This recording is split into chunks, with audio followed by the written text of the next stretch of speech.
This is Leaders Who Scale, and I'm Jeff Siegel. I've worked with thousands of companies over the years, and I'm fascinated by seeing how many of them grow and scale. Join me as we learn from the leaders of growing companies and share that knowledge.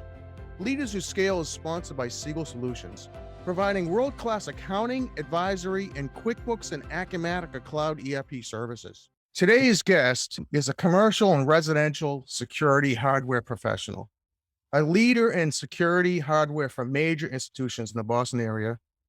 He's the manager director and does business development for Brookline Lock Company, a company formed in 1925. Welcome, Dan Heyligers. Jeff, how are you? Good, Dan. Thanks. How are you? I'm doing well.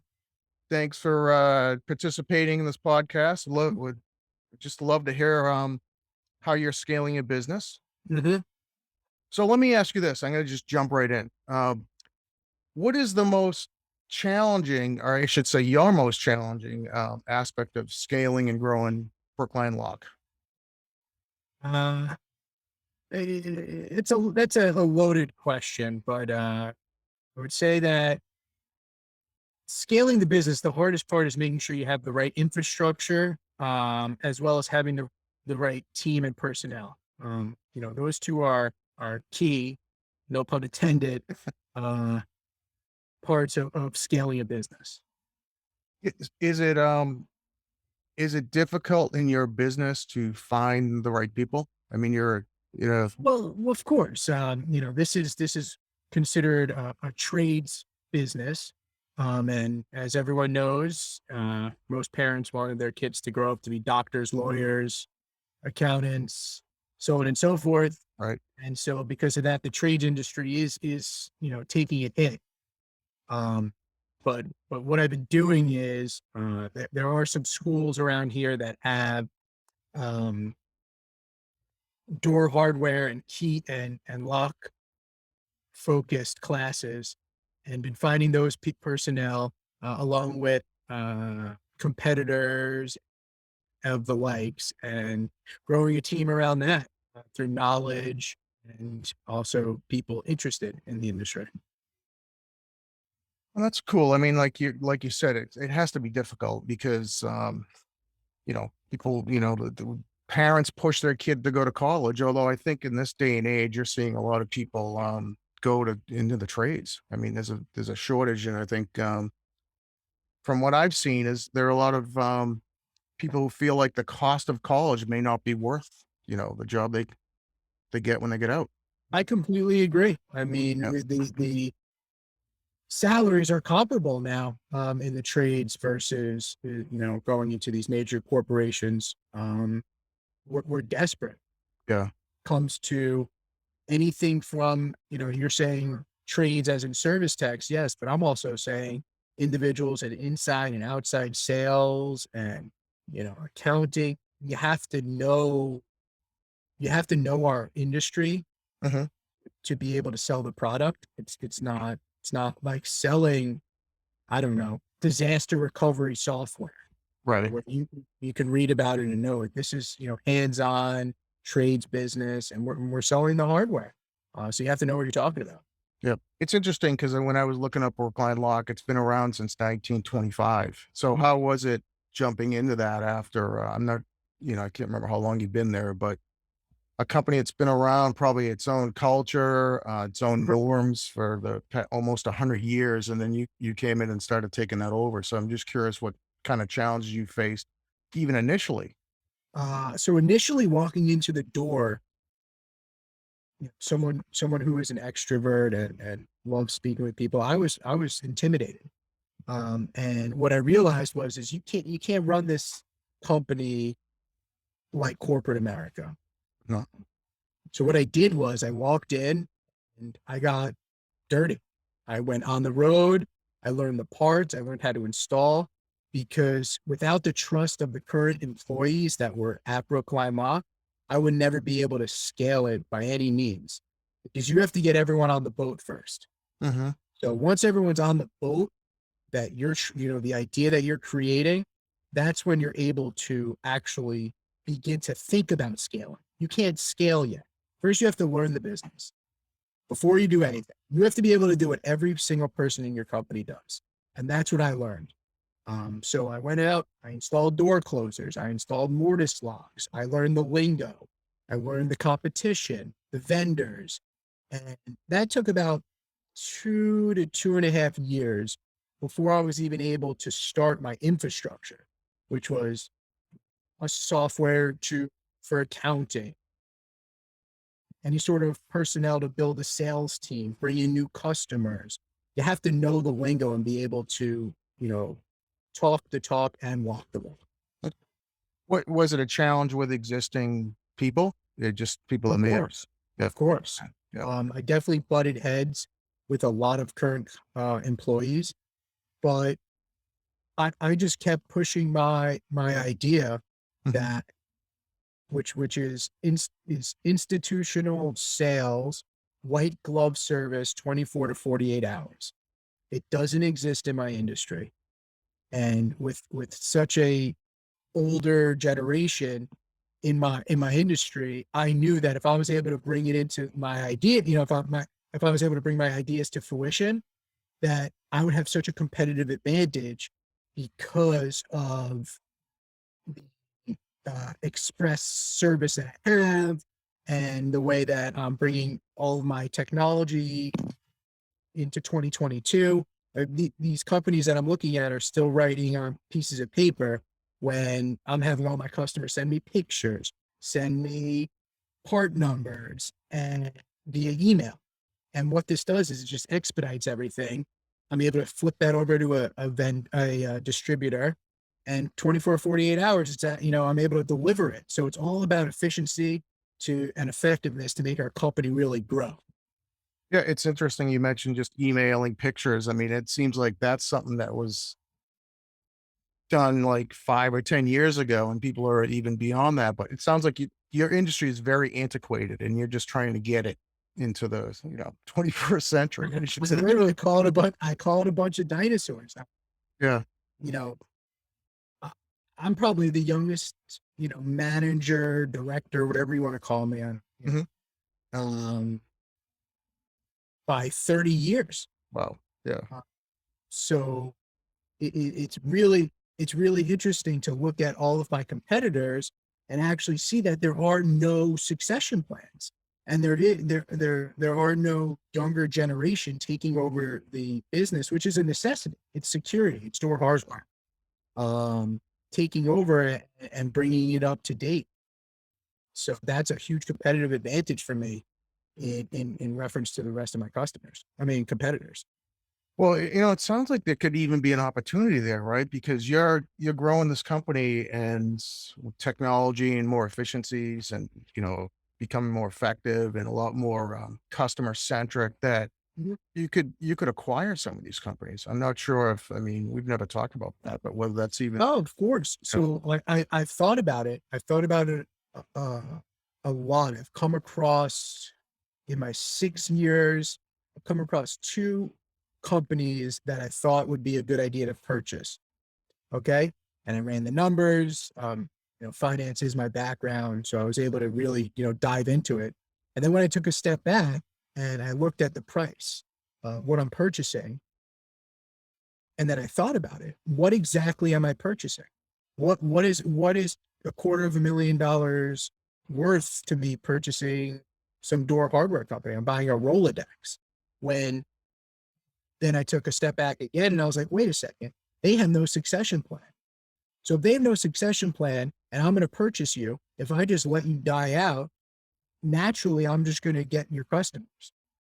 So because it's such a small neighborhood, it is Boston, it is Massachusetts. These customers are bound to come to me because they have no other outlet for their door hardware. Hmm, You're interesting. not walking into a Home Depot and purchasing the hardware that I'm selling. Um, for example, you go into a hospital and you wave your hand over to the sensor and that opens up the door. That's three or four different types of door hardware that I sell to a hospital that you need to just get this door open, where it's a sensor, where it's an automatic door operator, where it's the hinges. Um, Mhm. those products you're not buying from a box store. You need a knowledgeable, door hardware professional to help you get the product that you need. What percentage of your business is really kind of, let's just say, commercial versus just someone like me that wants a door handle? When I started about 6 or so years ago, it was say it was 70-30, 70% residential, 30% commercial. I'd Mhm. say we are probably at 95-5 now flipped. Oh, 95% commercial, 5% residential. yeah. And that was really my focus. Um, High volume, small, higher discounts, Hmm. moving the product and moving boxes versus moving onesie twosies to residential and actually doing the installs. What's a typical install look like as far as timing? Are we talking projects? Because I assume you're not going out and putting in, one access panel somewhere or one, you're doing So it depends on what you're referencing. On the residential side, it could be a typical $500 service call where I go out and I install a Mhm. lock. I'm just going to put it in layman's terms, a Yeah. lock at the front door. But on the flip side, something like this that I just pulled off my desk, which is a $20,000 job for a university, is a full day installing, door operators and uh, exposing, top jams and wave to enter and handicap accessible. Those are the jobs that I'm really focusing on when I do service, Hmm. which they are money makers, but also then you own the door. So that's why I'm trying to limit my service to what I think is profitable and what I won't own forever. Hmm. Really work on that Amazon outlook of 24, 48 hours, white glove service. You know exactly what you want. You're head of facilities for some major real estate conglomerate. You send me the parts and I will deliver it to you that day and or the day after. And that's kind of how I'm positioning my business to grow. So you need a lot of sales people with knowledge Hmm. and needle in a haystack. Yeah. I mean, is that tough to transfer? I mean, like you mentioned earlier, you kind of jumped in and went on the road and became a technician for a couple of years. Mhm. But as you grow, it sounds like as you bring on more salespeople, I'm not sure how many you have, but they have to almost do the same thing. It sounds like, right? They have to go on the road. They have to learn the lingo and learn the hardware a little bit, and you A know, lot of it. yeah, okay, You got to learn the hardware, and that's where I'm able to find experienced personnel as well as inexperienced, and have some mentoring here. hmm, I have people as young as 21 to as old as 75. hmm, My age range is unbelievable. yeah, Um, and what I'm trying to do is have succession plans where people are able, you have somebody running the outside sales, inside sales. You need a succession plan for him. If he or she is ready to step down and retire, there's got to be someone, there to step in. And I think, or I don't think, I know that is the biggest issue in our industry. There right. is just nobody's thinking that far ahead. And for somebody as young as myself who wants to run this business and grow it for the next 30, 40 years, that's what you have to do. You have to have standards set and backup plans and different ideas and continue the growth. Do you have like a team in place that you kind of strategize about the growth? I mean, you have a number in your mind, at the end of it that you want to be at every year, or a 5 year, or 10 year Let me plan. say that. So, when I started with a sales team, the one thing I did was I created what we call a round table. Every Thursday at 4 o'clock, we just sit down. There are no objectives. Just sit and legitimately speak about your week and the new customers you brought in, Hmm. new individuals you spoke with, new products you had to deal with. And really what it's done was it allowed us to really strategize and grow, or not grow, but forecast what we're going to do in the coming months. Yeah. When you bring on a big municipality, I, I can't keep my hands on every single customer. So if I sit down with you Thursday and you say, hey, I just brought in, I'm just going to use this as an example, the town of, Jeff, the town of Jeff. I wouldn't know that you brought in town of Jeff unless I actually see a sale. So you bring them in, you quote them. It's great to hear about it. And they pass along the names and the numbers. And I reach out, and the personal touch of a small business on these big municipalities, it goes so far. They really think that they don't think they know that you care about their business. And when you're saying you'll deliver in 24, 48 hours, they're like, what are you talking about? This has never happened before. How are you going to do that? I said, just don't worry and watch. And I have, knock on wood, I've yet to fail on it. And when I have, there's been a good explanation of why. Right. Yeah. For example, what's going on right now with the lack of chips. But people are understanding of not being able to get inventory because of lack of product from the distributors or the vendors. You get involved like in the software end of things too? When, a lot of these, I, um, I so systems. yeah, so I dabble in it. Okay. My main focus is mechanical, and then I do automatic operators as well. But when it comes to the access control, I mean, that's a beast of its own. They have their own businesses that focus predominantly on access control.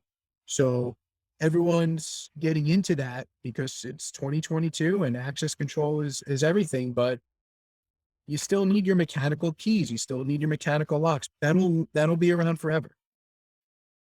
Yeah. So it sounds like, I mean, that's your core, and that's where you're going to focus that core mechanical, don't try to be, everything for everyone. So No, I always say I keep my blinders on. yeah. I am aftermarket sales. So building gets put up, construction company warranties it for 365 days. By day 366, you need new product. Hmm. Come to me. You show me what's broken, I'll give you that exact product. I don't try and reinvent the wheel. Yeah. I'm just trying to do it better than everyone else. Well, and it sounds like, tell me about just in general, you don't have to give me numbers, but what's the growth been like since you started? Just, yeah, you could talk about people or just in 10 general. times, Hmm? 10 times probably. Wow. Okay. And that's what, 7 years or so? Yeah. That's it. Yeah. Um, because we're not dealing with apples to apples. You're dealing with my company that was, what did I say, 90 or whatever, 60/40 or 70/30. I forget the exact breakout of residential to commercial. I mean, you're dealing with a couple of $100 versus tens of thousands of dollars Sure. per sale. Yeah. So it's very hard. We're trying to hit our $5 million-ish mark this year, Hmm. which is great. Yeah. No, that sounds wonderful. I started with 5 employees here. I think we're almost at 20.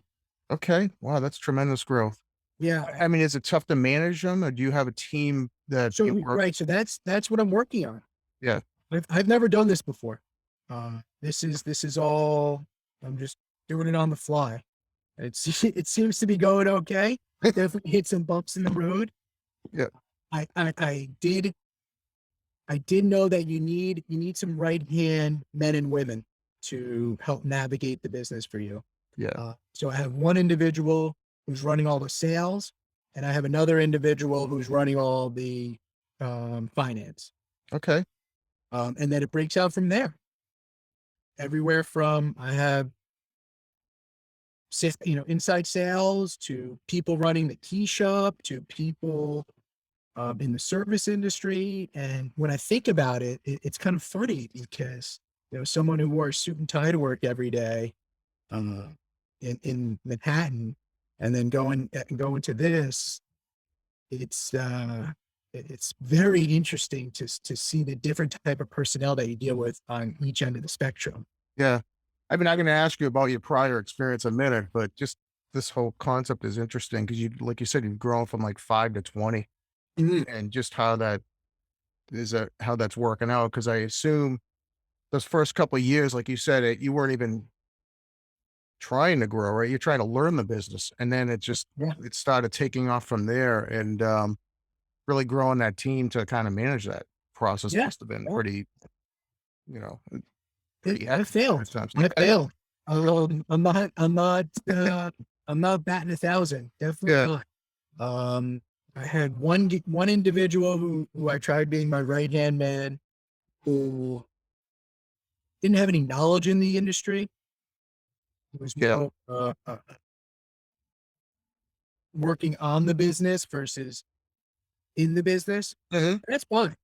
But in this environment, this 20-person built, company, which was probably about 6 when I was with him, 5 or 6. You have to work both in the business and on the business. Yeah. Um, so he was no good. And then I hired another individual who was an awesome service technician, but an awful businessman. Yeah. Yeah. So, had 2 ends, and Mhm. I was very distraught about the whole issue of finding somebody to help me grow the business, because you can't do it yourself. It's a physical impossibility. You need partners Right. in this business. It took me 6 years, and I finally found an individual, and, the other individual I found her probably 3 years ago, Okay. and they're both just awesome. I mean, we're a great team. Everyone brings their own, um, ideas. Mhm. On the board behind me, I'm sure you just see a bunch of scribble. Yep. We're building a brand new state-of-the-art website. I mean, how cool is that? A door hardware company building a state-of-the-art website? Like, you It's know, it it's doesn't make yeah, it's it it's doesn't sound awesome. right. We're Googling all these different competitors around the area, and we don't see anybody with what we're trying to do. Yeah. Be state of the art. Make it easy for our customers. I always say, be the puzzle piece. All we are is a puzzle piece. Fit right in. You have people getting plumbing Key. supply, door hardware, electrical. Just fit in. Just be nice. Yeah. Awesome. Do you see yourself still working on and in? Or are you starting to do more on?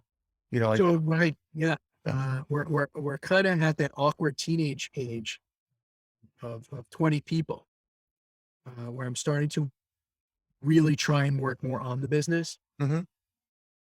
because yes, I could work in the business all day long. But, no, I've taken a step back. I'm working on the business. For example, this marketing. I mean, that's working on the business. Yeah.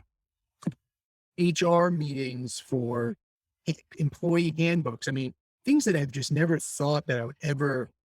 I obviously didn't think the business was going to pop the way it did, Mm. but it has. And I'm kind of just as I'm moving along, figuring I need employee handbooks and new websites. And before before this, Jeff and I were speaking about, new softwares, and Yeah. it's pretty cool. It's really, snowballing into a legitimate company, which Yeah. I laugh at sometimes.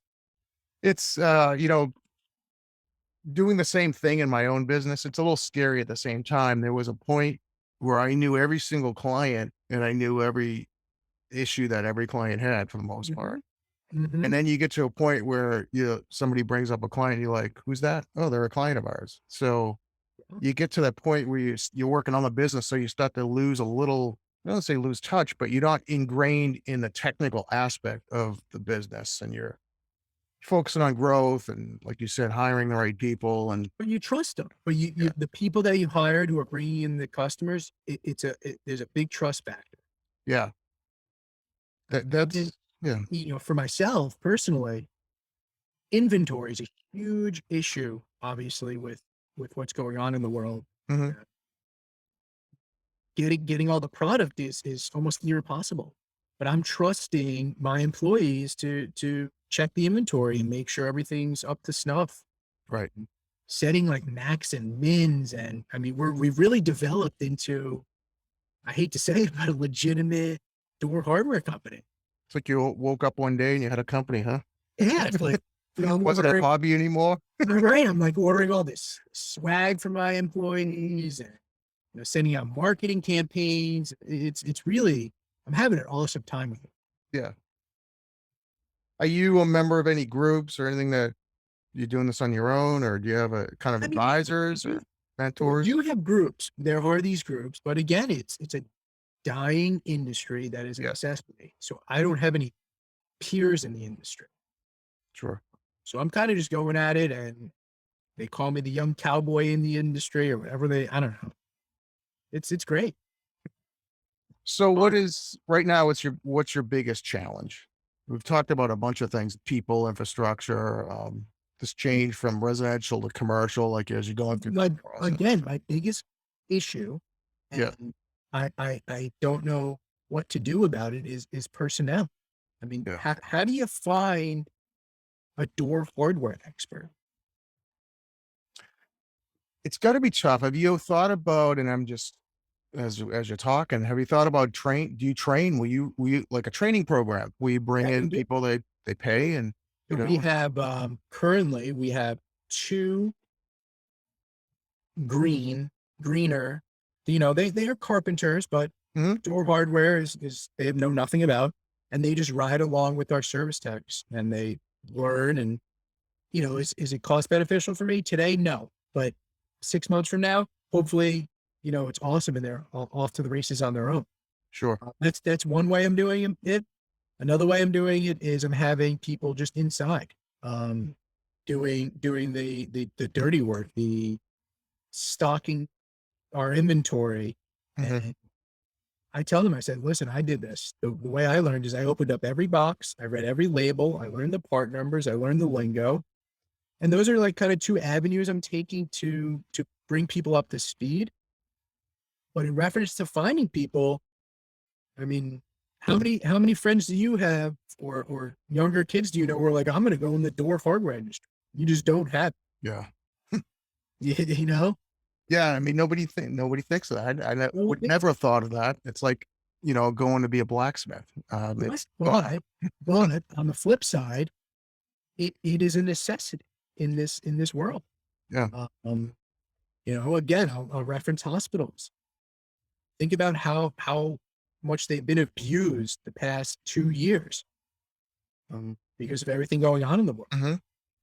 Yep. and all the components that go into a door. No one ever thinks about it, but there could be $10,000 on a door, more, one single door in a hospital. You have that automatic operator that opens and closes it. You have the kick plates that, when the stretchers bump Mhm. into it, it doesn't ruin the door. It has the hinges. I mean, I could go on forever. Unless you're in the industry or have anyone associated with it, you don't think about it. You just wave your hand and it opens the door and you walk in and you go, great. But it's a necessity in this world, and not many people are going into it. Hmm. So it's pretty interesting. Yeah. No, it sounds, and So that's why I was interested in talking to you because, like, you know, I don't have a lot of, people I know in the industry, in the locksmith industry, so no, it's you don't even well, well, while my competitors are, winding down their business, yeah, I'm legitimately doing the total opposite and just ramping up. right. So it's just so cool to watch the influx of customers and the names that you're bringing in. You know, big universities and hospitals and Mhm. municipalities just coming in. And you're like, where were you all this time? And I'm like, well, I'm just building up now. So Right. they're loving it. They see a young guy at the helm running the ship here, and they know we're not going anywhere for 40 years, and they're not going to have to worry about thinking about a new door hardware supplier for many years to come. Yeah. No, it's great because when I've thought about locksmiths before I met you, it was always like the local small little retailer on at the like a Mhm. hardware store almost, go in and buy, rekey something or buy a handle. You don't think of a commercial enterprise, or at least I didn't. Maybe it No, was no one lost does. on me. Yeah. Yeah. So No, we have legitimate offices and not your mom and pop Right. residential door hardware company on the corner. It's a totally different vibe than what people expect, which is kind of cool. Um, y- Having people come in is just awesome.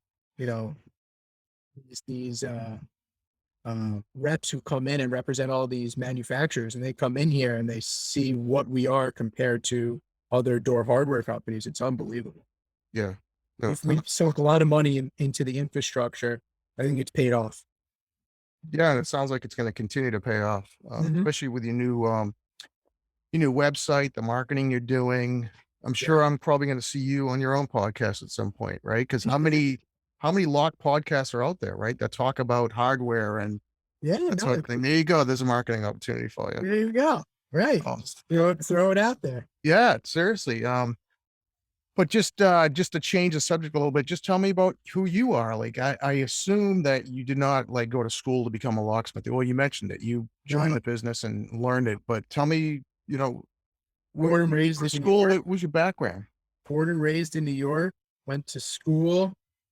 Father told me I'm going to go into business school. I said, all right. I went to Syracuse University. Graduated in 2010 with a degree in accounting and finance. Awesome. My father really wanted me to become an accountant.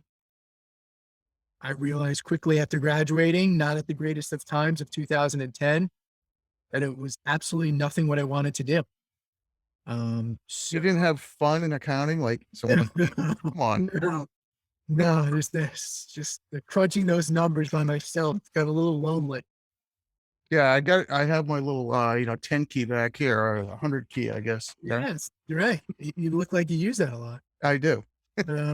So I was working in the commercial real estate world in Manhattan doing commercial real estate underwriting and origination for a Floridian-based bank called Bank United. I worked there for I think 5 years. Don't quote me exactly, 6 years, something like that. And then this opportunity came about where my wife wanted to relocate to Boston and move closer to her family. So this opportunity of taking a business, family owned, small mom and pop Brookline lock, and putting my twist on it and seeing kind of what I could do.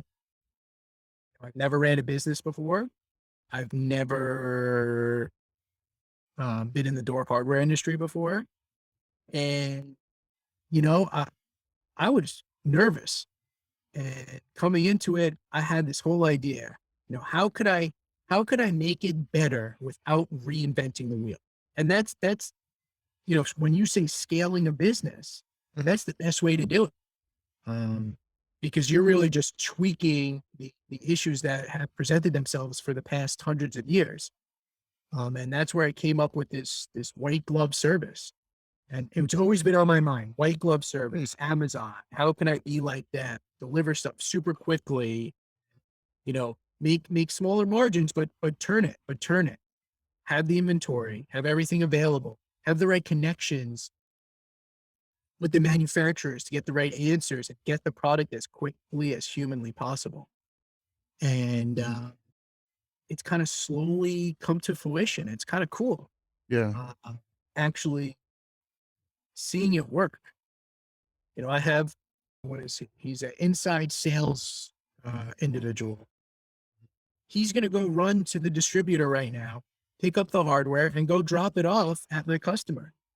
And my customer, I do whatever it takes to, to satisfy the customer. Because if you satisfy the customer and you keep them happy, they're not going anywhere. So it's all evolving, but if you keep these small little points on your mind at all times, white glove service, keep the customer happy, scale the business, fit in like a puzzle. I keep all these little, sayings in my head Hmm. and I just keep pushing it to people. And Yeah. I mean, it sounds like you're having fun. Actually, I mean, I get, I'm loving it. yeah, I go to work every day so excited. yeah. And people are like, I got to work today at, I don't even know what time, 7:15. Hmm.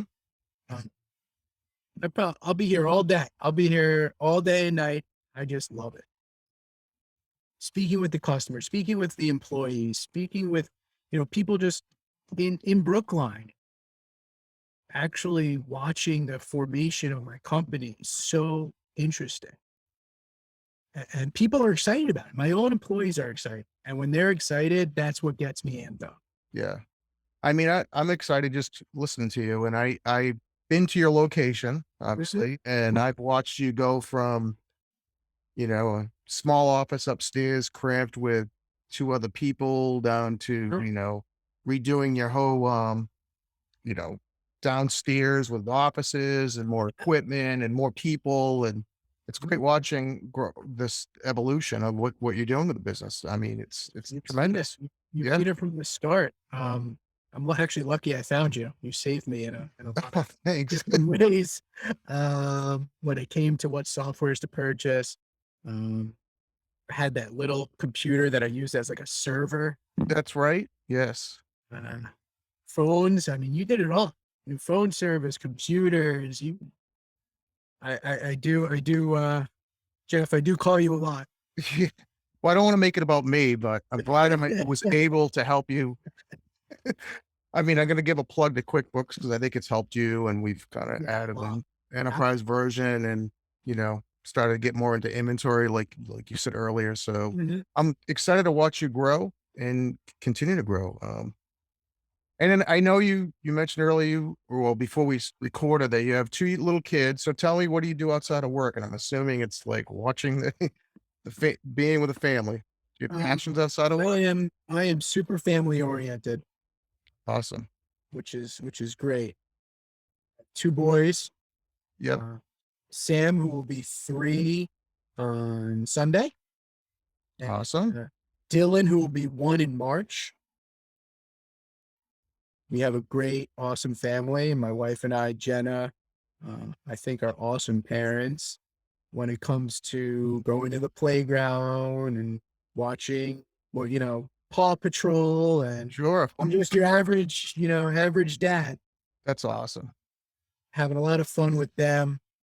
And I make it a point to have a good work-life balance.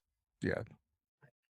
I worked in finance and I saw a lot of my mentors work long, long hours, really not see their kids. Yeah. And you can't do that. You got to see your kids and enjoy life and meet people.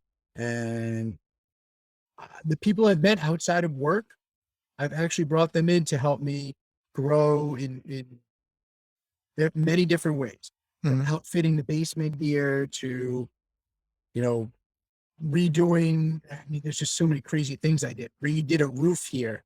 I just met so many people outside of work through my town that they actually helped me with work. So my work life balance is very key. Well, it sounds like you've got the right team also that's helped. I mean, I've talked to many people, including myself early on, where, you spend all your time working because you're almost like a one-armed, coat hanger. Yep. But building the team around you like you've been doing seems, is Oh, awesome. You need it's a to do. necessity. Yeah. You can't do it yourself. And the ones who do it themselves stay that mom and pop trades type business. Yeah. When you start building a team and you start trusting your coworkers, I mean, they're my coworkers. Mhm. They know their stuff. Yep. Then that's when it all comes about. That's when the business grows, new customers, new ideas. It wasn't my idea to build a new website, but it was somebody else's, and they brought it to my attention, and I couldn't be more excited. But it just shows that teamwork is the whole is. Yeah. And I know it's a cheesy line. There's no I in team and blah blah, but it's the truth. I mean, seriously, you need a team to grow your business. And Yeah. I've tried it myself. I've tried it with people that I've forced to do it. You need people who want to work with you. That is true. What I've learned in my own business, they have to want it. They have to Mhm. have the capacity, to do it. there's a lot of, like, in our own business, we have some core values, and do they check those boxes? And but the biggest thing is, yeah, do they really want it? Yeah. So as opposed to somebody who's just looking for a job, and they don't Yeah. really have any desire to help the business grow as a team. They're just, looking for a paycheck. And that's not the type of people that, you'd want to hire. No. So sounds like you're doing wonderful at that. So where can people find you? I think you're on LinkedIn, right? Um, Find me. I'm on LinkedIn. I'm on Daniel Heiliger, right? On I'm LinkedIn, on LinkedIn. I'm on Hligers. Okay. my website. You can call Lock.com. brooklinelock.com. You can give me a call, 617-566-1212. Call me all day. 1212. Okay. Isn't You that wanna- isn't that like the local, like, police line somewhere? You're right. You think you're calling the cops. No. You're getting me. Yeah, right. I don't want to be in a dire emergency in 1212 and get you. Yeah. But that's been the number forever. Awesome. Give us a call. We're around, and this business will be here for a long, long time. It sounds like it. I'm looking forward to seeing the next 5 years with you. I'll tell you so much. Yeah. It's crazy what has happened in 5 years, and you've kind of seen it all. So hopefully you don't go anywhere. I'm here with you. Well, I want to thank you, Dan, for being on. I want to thank listeners or viewers as well. I encourage everyone to like and share. If you heard something today, refer, this podcast to someone else. Thanks, Dan. Again, I look forward to watching you grow and hopefully being a part of it, or however we can help. Yeah. And thanks, everyone. See you next time. And this has been another episode of Leaders Who Scale. And that wraps up another episode. Thank you for joining. For show notes and other episodes, visit us at leaderswhoscale.com. Leaders Who Scale is sponsored by Siegel Solutions, providing world-class services and cutting-edge tools that help businesses grow and succeed.